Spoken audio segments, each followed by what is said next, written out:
Hello, everybody. Welcome to the 2019 YNTAAY Tops with Chris Smith and Blackie Humphrey Gladstone III. Blackie and I are going to reveal our top movie choices for 2019. Okay, well, I am. Blackie's going to exit for a moment. Okay, there's going to be 20 of them, so I'm going to rush through them. Okay, I know this was sort of in my bottoms list, sort of, but it's also in my top 20. It's Cats. Yes, it was really bad, and yes, the music was wonderful, but there was something about Cats that made it one of my favorite experiences of 2019, even though it was so bad. Now, at number 19 was a movie that I really wanted to love a lot, and I liked it a lot. It's at number 19 only because the concept was so wonderful of the man who loved the Beatles and woke up after an accident to find that the world never knew about the Beatles. So, of course, he took credit for all the Beatles' music to the best of his knowledge. That was Blackie again. Okay, next up was Crawl, the alligator movie where there's a hurricane a-comin' in Florida. Now, I know what you're thinking. That's a schlocky movie to be in somebody's top list. But remember, these are my top favorite movie experiences of the year. Not necessarily the best movie, but this was a fun popcorn movie that kept me on the edge of my seat, and I'd never seen anything like all those alligators on the loose trapping a girl and her father in the house. Okay, next up is number 17. Now, this was unexpected. It was Late Night, starring Mindy Kaling and Emma Thompson. And Mindy plays a writer on a late night talk show. And Emma Thompson is sort of like the Johnny Carson of her time, or Joan Rivers.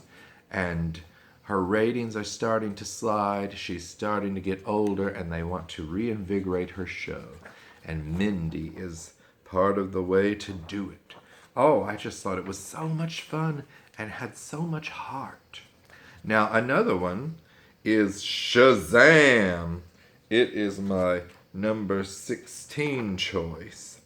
This is a superhero movie from DC Comics, and I just thought it was so much fun, and it was certified fresh on the Rotten Tomatoes score. Came out in April. So funny and fun and just what you want from a superhero movie. Now, at number 15, this was also a treat. Scary Stories to Tell in the Dark. It was very creepy, and pages from a book come to life and terrorize these teens in a town. Well, everybody really. Look at this creature in one of the pages that comes out. Oh, she comes down the hall. It is the stuff of nightmares. Now, at number 14 was the Jordan Peele movie Us, sort of the big follow-up after his Get Out.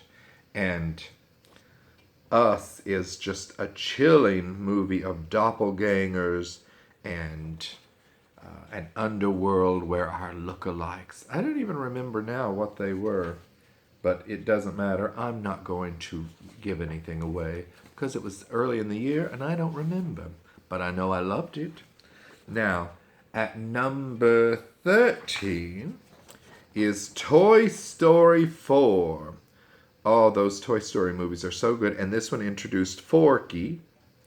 And you follow it's a nice completion to the tale. Isn't that right, Blackie? He loves it. We're going to watch it maybe this weekend on Disney Plus if it's on there.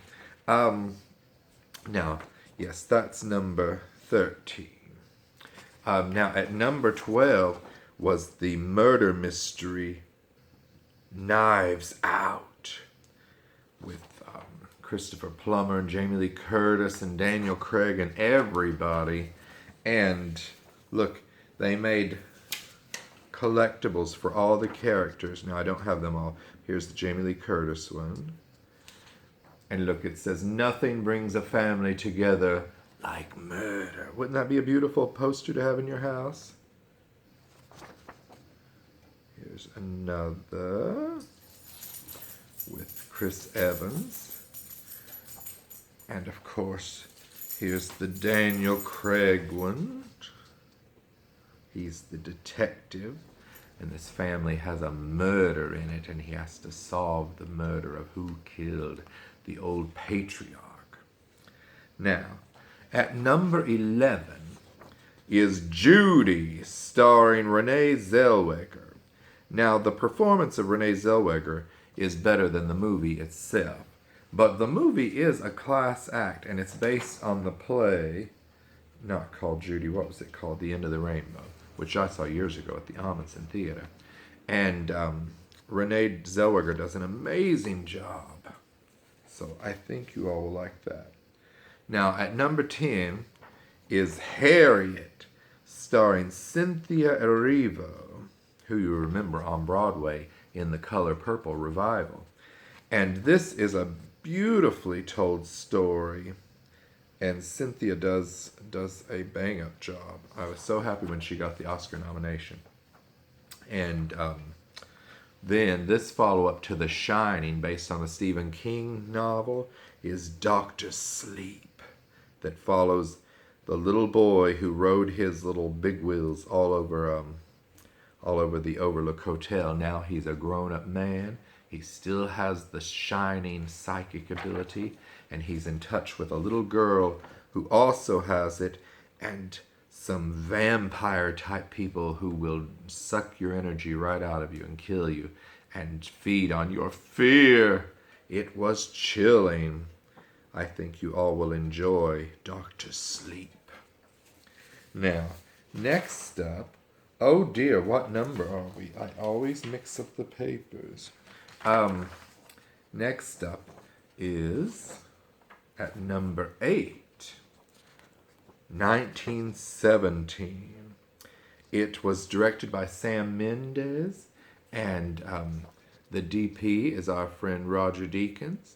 And it is a beautiful movie of two soldiers in World War I, and they're on a mission to save these other soldiers who are about to go into a battle that is all a setup to trap them and slaughter them. And they must make their way through just all sorts of hell on earth. And it is a beautifully told picture. And it's all shot as if it's all in one continuous shot. You'll see, and you can see, if you pay close attention, where they break from their shots. But it's very cleverly done. Oh, and you don't feel like it's very long at all, because you're on the edge of your seat as they go on their journey. Will they get there in time to stop the troops for going into this slaughter that the enemy has set up? Now, this one I was surprised that I liked so much, because I'm against marriage. Well, I'm not against it. I just don't believe in it, personally, for me. It's Marriage Story, the tale of a marriage gone wrong. And after you see Marriage Story, you'll feel the same that I feel about marriage. It's an institution in which people should be committed. I kid. That was my 7th favorite of the year. Now, at number 6 was Tom Hanks in A Beautiful Day in the Neighborhood. You think that it's about Mr. Rogers, but it's more about a reporter who was interviewing Mr. Rogers for an article. And it says we could all use a little kindness. And boy, that sure is true now, isn't it? Okay. Next up at number 5. Oh, are we to the top 5 already? My goodness, Blackie. Now, Blackie and I are going to watch this weekend, maybe, if we don't leave our home. It's Rocket Man. And it stars Taron Egerton as Elton John. And this is a musical fantasy of Elton John's life. And it really is told in the way that a Broadway musical would be told, because the characters just burst into song, not necessarily performing like in the Queen movie, but like the grandmother and the mother and the father, everybody will just burst into songs. But I mean, I think you'll really like it. If you don't like musicals, I don't know if you will, because it's a little jarring to the people if you're not used to that style. Now, at number 4, I went to sleep the first time I saw it, so I had to go again. It's Jojo Rabbit. Oh, are we having an earthquake, Blackie? Or is somebody who's very big-footed walking by? Well, anyway. Jojo Rabbit is about a little boy who's sort of like in the Hitler Youth groups back in World War II. And the little boy, Roman Griffin Davis, is amazing. He carries this movie. Everybody's so good in it. Sam Rockwell, Scarlett Johansson plays the little boy's mother. And the writer-director was playing Hitler. What's his name? Well, I shouldn't have mentioned him because I don't know how to pronounce it. Taika Waititi. I am sorry. But they're all very good. Rebel Wilson's in it. Do check out Jojo Rabbit. My roommate didn't like it. He was like, I don't get it. And I think you either love it or you don't love it, but it's very good movie. Don't you think, Blackie? Blackie, you don't think so? Maybe he feels like my roommate did. Next up at number 3 is Joker, starring Joaquin Phoenix. I was so happy when he won his Oscar, even if his speech was very strange. Yes, he's playing Joker, and this movie will make you uncomfortable because it has you sort of cheering for this villain, Joker, but it shows you how a man who's sort of on the edge of sanity can be pushed over the limits. And you don't want to cheer for him during all this violent outburst, but you're sort of cheering for him. It will make you examine how you feel about violence and whatnot. Very, very excellent movie. Now, at number 2, my number 2 favorite of the year was Downton Abbey. You know I was anxiously awaiting this as I binge watched the whole series leading up to the movie's release. And the movie did not disappoint. It was an excellent continuation of the story as the king and queen were coming to Downton to visit, and everybody was getting ready for it. It doesn't sound like it's about very much, but it was about a community, a household, a family, and all the people who work there. I encourage you to check out Downton Abbey, and I think I'm going to get this poster and hang it in my bedroom. Now, here's another poster that I'm going to hang. It's the number 1 movie on my list of the year. It is Quentin Tarantino's masterpiece, Once Upon a Time in Hollywood. I can't say enough about this movie. I know I have some family members who did not enjoy it, but it's the 9th film from Quentin Tarantino. It has Brad Pitt and Leonardo DiCaprio, and it has Margot Robbie. And it's set in 1969, and Quentin Tarantino went to a lot of trouble. They recreated a lot of Hollywood the way it was back in the day, and they would change all these locations to how they were, and then after they were through filming, they would actually restore them to the way they are now. I would have just left them like 1969, but that's just me. So that is why, in the movie, it's very long. It's like over 2.5 hours, but I did not feel it at all. There were a few long scenes, but Quentin Tarantino doesn't make a lot of movies, so when he makes one, he has a lot to say.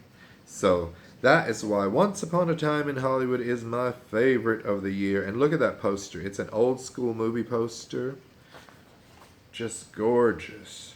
And I love that movie. So, okay, well, let me see if Blackie will come back. Here he is. He's back. So on behalf of Blackie and I, those are our 2019 top movies. Blackie may not have seen all of them, but I did. And I hope you will too. Okay, goodbye, everybody. Goodbye.